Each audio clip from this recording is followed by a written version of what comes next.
Performance Max is no longer a black box, it's a clear box. You can see exactly what your Performance Max campaign is doing, the placements, the search terms, the audiences, etc.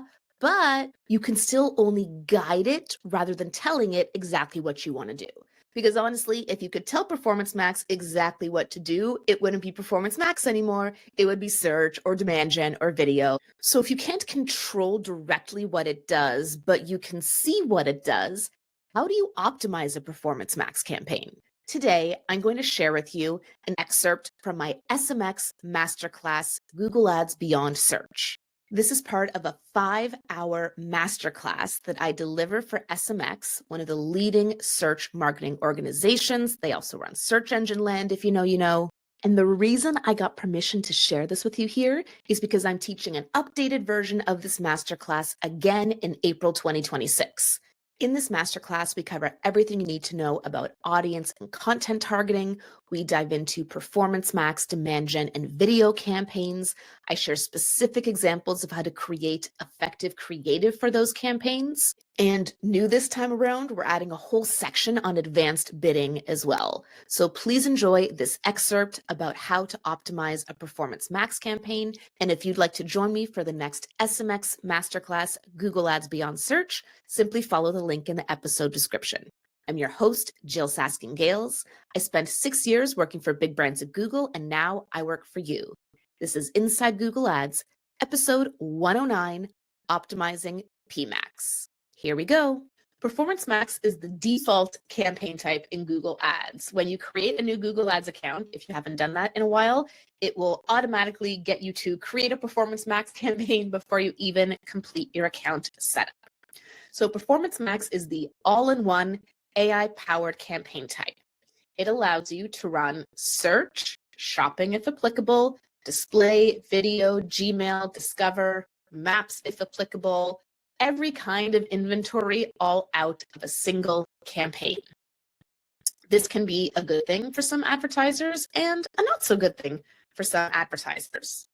So a few things to watch out for when you are using Performance Max. First, I've mentioned this a few times today, Performance Max runs on signals, not targeting. What that means is you can give Performance Max an audience signal, meaning you can give it in-market, affinity, life event, detailed demographic, or custom segment to say these are the kinds of audiences I would like to show ads to, but it may or may not obey that. Ultimately, it's going to show ads to whoever it wants, who it thinks can achieve your goals as set by your conversion tracking and your bid strategy. Similarly, you can give it search themes, which tells it the kinds of searches you would like to advertise on, but ultimately it's going to place your ads on the searches that it thinks will do the best job of achieving your goals as set by your conversion tracking and your bid strategy.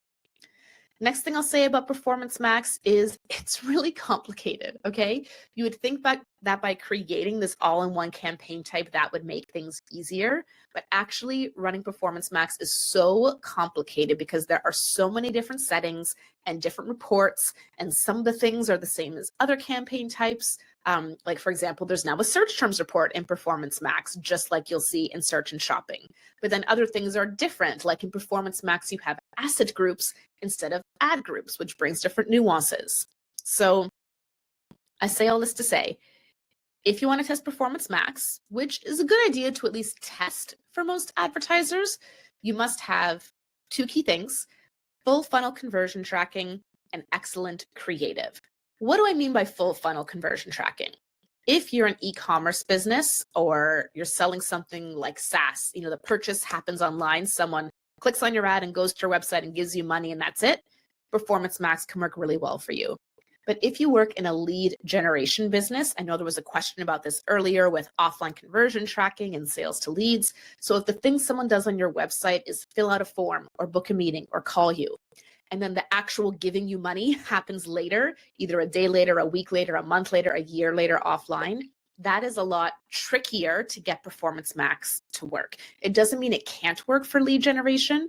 It just means I would only recommend running Performance Max for lead generation if you're able to feed Performance Max that offline conversion data, whether or not those leads turn out to be valuable customers or not. Next, creative. We're going to talk a lot about creative today, but under the hood of Performance Max, you don't get to control your targeting.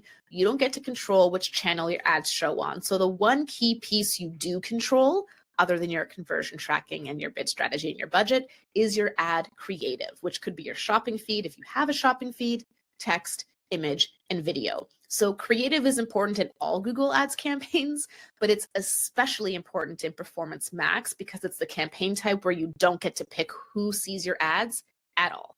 So your creative is really what guides that. Given that you don't get to control your targeting, like how do we actually optimize a Performance Max campaign? What can you actually do to help guide the system and get great results from Performance Max? These are some of the things I suggest you look at. And a lot of these things are quite new. So maybe you ran Performance Max in 2022 when it first came out and it was terrible and you haven't run it since. I'm not going to say that it will work for sure for you now, but it's got a much better chance of working well for you now because we do have a lot more transparency. First is in the reporting. This is all new since like this summer at the earliest. So there are 3 key reports that you now have in PMax, or your account may not have it yet, but it'll be coming soon. First is the search term report. So before, in a Performance Max campaign, you couldn't actually see the actual searches you advertised on. You had this abstracted thing called a search category report, but thankfully that's gone. You now have search term reporting in PMax, just like in shopping and search. So that is a huge improvement. And alongside the transparency, I always look at like, is there transparency and is there control? So, okay, we have the transparency to see the search terms. Can we do anything about it? You can add negative keywords in Performance Max now. So that is an option that's available to you to help control what's happening in the search term report. Next is the channel performance report. This is brand new for PMax, and there are now rumors in the industry that this will be coming to other campaign types like demand gen. Can neither confirm nor deny, but it is here. So that means that in a Performance Max campaign, you can now see how much of your impressions, spend, conversions, etc. came from search or shopping or display or Gmail or maps. You can see that channel mix that's happening under the hood. We now have that transparency. However, the control piece is not there. In a Performance Max, you cannot control how much of your spend is going towards these various channels. Why? Because that would completely defeat the purpose of Performance Max. If you want to control that, run a demand gen campaign, run a shopping campaign. But in Performance Max, while you can't control the channels, you at least now can see how those different channels are performing with your channel performance report. So what do you do with that information? Well, it may surprise you to see where some of your ads are playing. For example, if you see that like a ton of your ad spend is going to Gmail, then you're going to know that your images probably aren't as important. It's going to be your headlines, which is that email preview that's super important. So that may be where you're going to want to experiment the most. Or conversely, if you see that like none of your spend is going to YouTube, well, then don't worry about testing new video asset that's not going to do anything. Focus on your text and image instead. So that's how it can be helpful to help you determine which assets to prioritize and maybe which other campaign types to launch. If Discover is doing really well for you and that's surprising to you, you can launch a demand gen. That's the word I was looking for. You can launch a demand gen campaign on Discover to try to maximize on that. Or you can say, you know what, I don't need to do that because Performance Max is taking care of it. So at least the transparency is there, even though the control for channels is not. And then the third thing now in PMax that we have is asset level reporting. So for each asset group reporting, we got that earlier this year, but now you can see how each headline, description, image, video, etc. is performing just like in other campaign types. It can be really helpful for optimization. The only thing I'll say, don't try to optimize too soon. Like if you look at your different descriptions and you see that one has a CTR of 1% and another has a CTR of 2%, don't just pause the one with the CTR of 1%. My general rule of thumb is in order to judge the click-through rate of something, it has to have at least 100 clicks. And in order to judge the conversion rate of something, It has to have at least 50 conversions, preferably more like 100 conversions. So and this doesn't just apply to PMax, by the way. And again, this is a Jyll rule of thumb that I came up with based on my experience. So if you like just launched a PMax campaign and on day 2, one description has 30 clicks and the other has 50 clicks, it's just too soon to judge. Give it enough time, give enough data to come through before you try to optimize these metrics. I see 2 questions coming through, so I'm going to come to those before I keep going. Nolan says, I ran PMax last year, not this year. Would the search term report show historic data? No, it goes historic to a point, but not as far back as last year. And same with the channel performance report. It goes back maybe a few weeks, but not much more than that. So it'll really give you data for now, maybe the last 30 days or so, but not much before that. And then Dixie says, what about audience reporting for PMax? So this is something that PMax, I don't want to say it's always had, but it's had for at least 2 years now, and it still does. So you can go to the Insights tab. I showed you this earlier today as a new thing you can do in search campaigns and shopping campaigns, but that's actually a functionality that was borrowed from PMax. And so in a PMax campaign, you would just go to Insights and Reports, Insights. And then if you scroll down on the screen, there will be an audience insights box. It'll tell you your impressions, your clicks, and then if you have enough conversion data, your conversions, how your converter audience insights look, how your click audience insights look, and how your impression audience insights look. So that's been there for a while. It is a great feature to check, and I highly recommend checking it. It'll show you how audiences are performing. And next to each one, it'll either say signal or optimized. If it says signal, and again, this is the same for demand gen campaigns. If it says signal next to an audience, it means that is an audience that is in your audience signal. If it says optimized, it means that wasn't in your audience signal, but PMax figured out that that's a good audience and it's already optimizing for it. So you don't have to go at it to your audience signal. You don't have to do anything. It's just telling you, hey, we're optimizing for this audience now. How to optimize PMax? Next, creative experimentation. So the one thing that you really control, well, you control your bidding and your conversion tracking.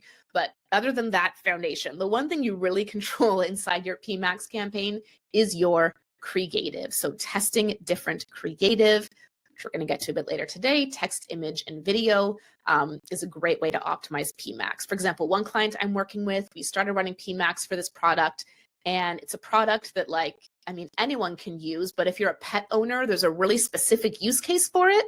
And so we decided to create a separate asset group with the same products in it, but just creative video, headlines, imagery that showed pets interacting with this product so that we could reach them differently. We ran that for 2 months. While we did get some sales out of the pet part, it just didn't have as good a ROAS as the general part. So we actually just paused the pet part earlier this week. Not every experiment pans out, which is why I like sharing that example, but you can test different things to see how that potentially works and then wait till there's enough data before you determine if something is working out or not for your business. Bidding and conversion actions. So I keep saying bidding and conversions over and over and over again, because these are at the foundation of your PMax campaign and any campaign using smart bidding, which would be most of your campaigns. Your conversion actions are how you tell Google what you want to happen: purchase, form fill, meeting, call, etc. And then your bid strategy is how you tell it to achieve that. So for example, a bid strategy of maximize conversions, for example, tells your Performance Max campaign to spend my budget and get me as many conversions as possible. In that priority order, spend my budget and then get me as many conversions as possible. Whereas a bid strategy of target CPA, for example, flips that order. It says, I'm looking for conversions at an average CPA of $200. If you can do that, spend my budget, but if you can't, don't. Those are really different directions to give a campaign that could achieve really different outcomes, even with the same underlying conversion action. So your bidding and your conversion actions, really, really, really, really important. And then the way to try to optimize and get better results out of that is through your creative, since you don't control your targeting or your channels. Question from John. Can you show us how to check and adjust audience signals in PMax? It's a section called Signals. So here are search themes, not the same as keywords, because Google may or may not show your ads to people searching for these things. Completely optional. You can add up to 50. I think I just read that Google's increasing that limit to 100 as well, and that's per asset group. You could then have multiple asset groups. And then here are the audience signals. You'll see it's kind of like your data, additional signals. If you click additional signals, it opens this up, which should look familiar to you because this is what it looked like in a demand gen campaign. And if you look browse, you'll see in market, life events, detailed demographic, affinity, that should look familiar, and then custom interests, which is that thing I told you that's like a custom segment, but not quite the same. And then there's no custom segment based on search terms because you have search themes, which would sort of do the same thing. Your data is where all the remarketing is, and yeah. And then in Performance Max campaigns, they just added this functionality again over the summer to be able to edit basic demographics, but again, just to confuse you, it's not part of the audience signal. It's in the campaign settings down here. Age exclusions, okay? And the reason for that is because the way this used to work, and fun fact, this was the last update I made to my book before I published it because they changed this, right? So this is mentioned in my book, but the way it used to work is your demographics would be part of your audience signal. So your age, your gender, meaning it was just a signal. So even if in your audience signal in PMax, you set like unchecked men and unchecked unknown and only had female, that's just a signal. It could still show your ads to men. So anyway, they've now brought age out of the audience signal and into the campaign settings. And again, I have heard rumor that certain people are also seeing gender here. As you can see, we are not today, but that seems to be how Google is choosing to handle this, at least for now, in PMax, is making those demographics a campaign setting so that it actually is respected and is not just a signal. I told you this stuff is complicated. Thank you for joining me for this special episode, an excerpt from my most recent SMX Master Class, Google Ads Beyond Search. To join me at the next one, 5 hours of in-depth training with me on all aspects of Google Ads Beyond Search, plus an opportunity to ask me your questions live and get them answered. Follow the link in the episode description to join my next SMX Master Class. I'm Jyll Saskin Gales, and I'll see you next time inside Google Ads.